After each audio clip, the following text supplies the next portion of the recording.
entendu parler du projet, c'était une idée à Marc-Antoine au départ. Puis lui, il avait quand même un passé où il a travaillé pas mal dans le secteur minier. C'est un secteur qu'il connaît beaucoup.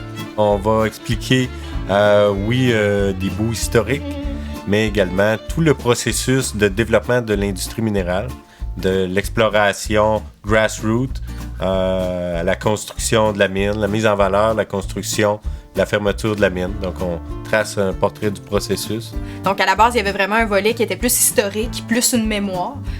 Puis le projet s'est transformé là, au fil du temps quand on a ajouté la variable plus technologique et plus innovation, plus dans le présent aussi. On va parler beaucoup des métiers, des gens qui sont impliqués, des entreprises, des institutions d'enseignement également et de toutes les associations qui sont dans l'environnement minier. On voulait amener ça d'un côté très humain parce qu'on est quand même sur une ligne qui est assez mince, c'est-à-dire de ne pas tomber non plus dans l'espèce de entrevue corporative. D'avoir tous ces gens-là qui nous amènent de plus en plus de sujets qui sont tellement intéressants qu'on n'a pas le choix d'aller creuser tout le temps là-dedans, donc ça ramène toujours plus de travail, mais en même temps, on découvre des choses qu'on n'aurait jamais découvertes autrement.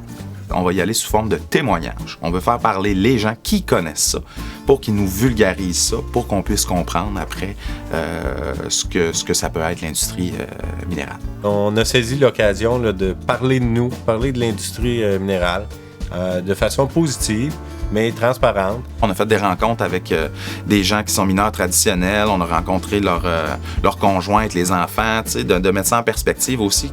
Parce que c'est quand même un métier qui est, difficile, qui est difficile pour le mineur, mais qui est difficile pour tout ce qui est la cellule familiale, finalement.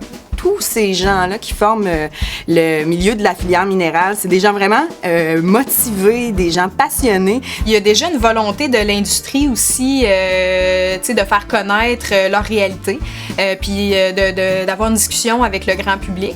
Et les épisodes que je préfère le plus en ce moment, c'est tout ce qui touche au métier de mineur. J'ai hâte de voir l'entrevue avec les anciens. Le sous-sol d'Abitibi-Témiscamingue est un peu un privilégié dans le monde. En fait, on est un super exemple à l'international, puis on le sait même pas.